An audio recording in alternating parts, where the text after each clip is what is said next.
Hello, friends.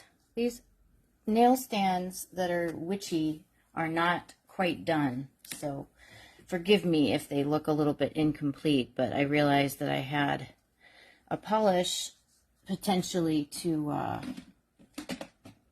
swatch this week, and realized that I probably wanted them out. Hey, it's Reza from channel Reza Blade, and I am here today to continue our October adventure in unboxing the Countdown to Halloween box. This is the second year that I'm aware that Beautometry has released the box, and everything is so well packaged, and they have kept such an eye on how the experience is for us that I've been so impressed the last few days. So anyway, I'm going to go ahead and show everybody what we're opening today, just in case it's your first day or just in case you really want to see it again. We've got a big old box full of all these little packages. I think it's day 12, so I'm going to go ahead and set this one aside. But we've got, I don't know, 8, 9 days left. Very exciting. Continues to be. And if you're watching this on YouTube, of course, don't forget to like this video and maybe comment below if you enjoy the experience. I'm going to go ahead and bring... So I've been using acrylic paint, and I had to mattify these plastic little fingers. I used to use, fun fact, I used to use these on my YouTube channel like 5 years ago. And people were really creeped out by them. I mean, like, really creeped out by them. So it's kind of funny that now I'm trying to make them deliberately scary, and I don't really have to do much, do I? All right. Let's go ahead and open this one. And I'm still going to kind of look on the side for that bag of things I've opened so far. And if I do that, if I put something in a very special place, chances are that I put it in a place far too special for me to actually remember. All right. Also today I have a full-on migraine. I did yesterday too during the video, but I don't remember if I told you guys. All right, we have the Count, or some sort of Dracula classic vampire with a fun face. Let's see. This is square. Oh, okay, good. It is a polish, and this came right off, so I didn't have to break out the scissors again. All right, now Penelope Luz, or Lutz, I don't actually know. Is a great brand and makes gorgeous polishes. So I know whatever we... Oh, this is a Beautometry exclusive. I love these stars. I'm going to be like a starry witch for Halloween. And this is kind of giving me a little bit of an idea for my makeup. We'll see. Oh my God. Sorry, that was loud. Wow. Wow. Okay, we have to see how this swatches. Let's see. Wow, this is kind of amazing. Look at that. It's like a blurple, and there's all sorts of glitter, and I'm sure there's reflective glitter in here. Let's just keep our eye on the prize here. We're gonna fill this up. Wow, this is just gorgeous.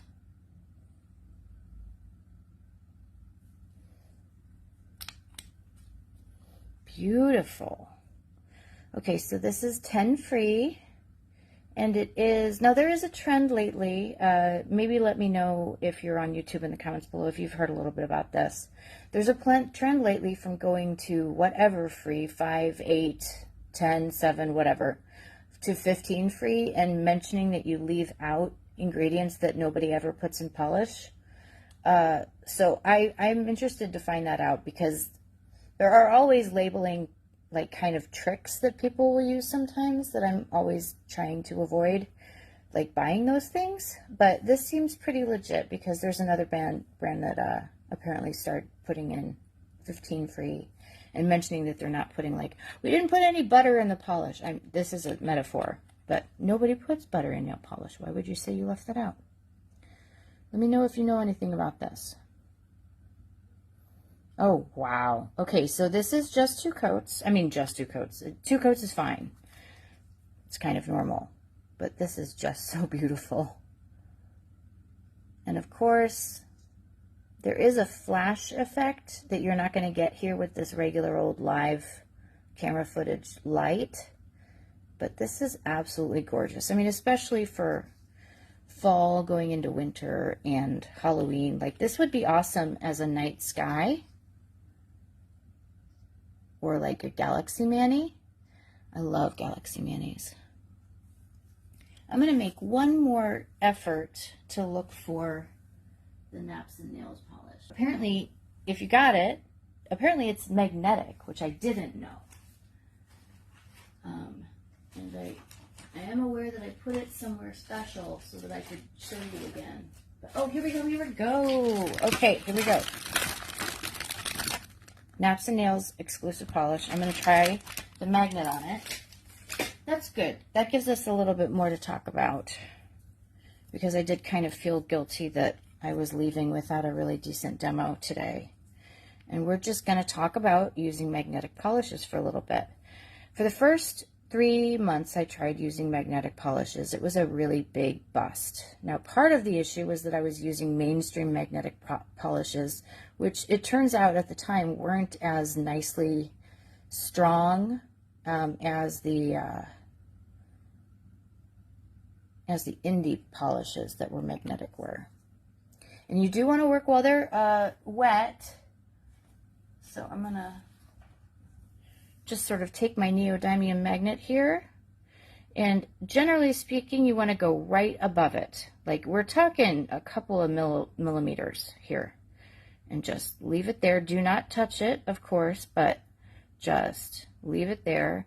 You can see I'm doing my standard thing where I am grounding my grip by touching my other hand, and my hand on the left is touching the mat. So I'm really stabilizing my grip here. And I'm continuing to, you would much rather overcharge these magnetic polishes than undercharge. And I don't know if you see that, but I do. There is a diagonal pink pull right there. So what I'm going to do here is put on the second layer of the Naps and Nails polish, set it aside, and settle in for the long haul. So I have, generally speaking, to keep myself accountable, I tend to like say a little poem or sing a little song. I don't know why System of a Down's music comes to mind. I do know a bunch of their songs by heart, though, so maybe that's why. Big fan of heavy metal and show tunes here. I don't know why, but those are two of my favorite genres. Also classical music, although we lost our classical station here in St. Louis about, I don't know, 10, 15 years ago. It was very sad. All right. And I'm usually around 10 to 15 years too late to come to any pop music. I'm pretty much done here. Oh, I should have told you a tiny little ghost story. I don't know if you can see this, but there's a diagonal line. Yeah, you can see it. There we go. So I did bring out that magnetic pull. When you top coat your magnetic polish, do reinforce the pull. I don't know if it's necessary, but it always feels like it helps, whether it's placebo or not. And there we have a new look at the Naps and Nails exclusive polish. And once again, a look at the polish we opened today on day 12. I'm going to top coat this with Swift by Nevermind. And these reflective glitter polishes sometimes end up a little bit textured. So if you find that after your top coat dries that it feels a little bit like it's covered in powdered sugar, just apply another coat or two of your quick dry top coat. Alrighty. And with that, I'm going to go take my MAC salt and lay down. And I hope you've had a really good day. Today's Sunday. It's the end to the weekend for a lot of us. But I really do hope that, I mean, we're coming up on Halloween next Monday, not tomorrow, but the Monday after. And very excited. It's my favorite holiday of the year, as you all know. So I'll talk to you soon. Don't forget to like, comment, and subscribe. I've got hopefully another giveaway coming out today or tomorrow. So keep an eye out for that, and I will talk to you later. Have fun.